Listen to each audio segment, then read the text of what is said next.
A TV wasteland, when stars' behavior ruins their classic shows forever.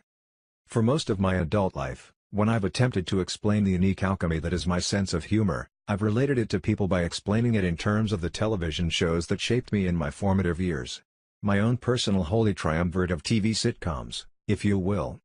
I'm a combination of the Golden Girls' campy and heartfelt bitchiness, Seinfeld's neurotic observations, and Roseanne's deeply sarcastic family weirdness, I'll say. I'm always giving myself too much credit. I'm not nearly as funny as any of these examples by half.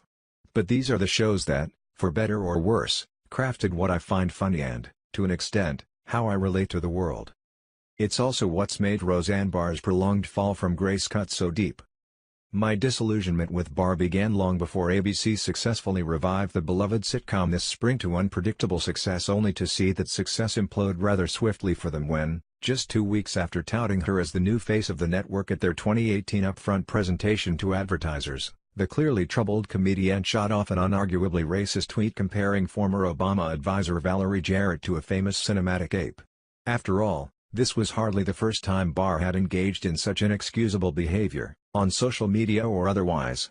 Hell, it wasn't even the first time she denigrated an African-American woman whose politics she disagreed with by referring to her as an animal. For those who'd been paying attention and weren't completely enamored by either the allure of ad revenue, ahem, ABC, or nostalgia, the Barr who'd created one of the most inclusive, feminist representations of working-class America to ever hit TV and whose seminal series changed the face of television for the better had been missing for some time. In her place was a woman who'd confusingly devoted herself to promoting the darkest of conspiracy theories, who posed for a photo shoot dressed as Hitler removing a tray of burnt gingerbread men oven, who tweeted appalling sentiments aimed at trans people, the LGBT community, and Palestinians. Sure, people change and we're all allowed to have differences of opinion, but this was something else entirely. T had gotten to the point where watching a rerun of her highly influential and just plain hilarious comedy, which, up until this week, were never very hard to find during a lazy weekend of channel surfing, increasingly came was a side of discomfort.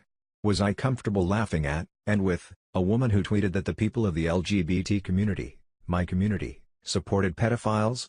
And more importantly, was I comfortable with my viewership helping to line her pockets through residual pay from the very lucrative syndication deals Roseanne was a part of? Slowly, but surely, the answer was no, I was not.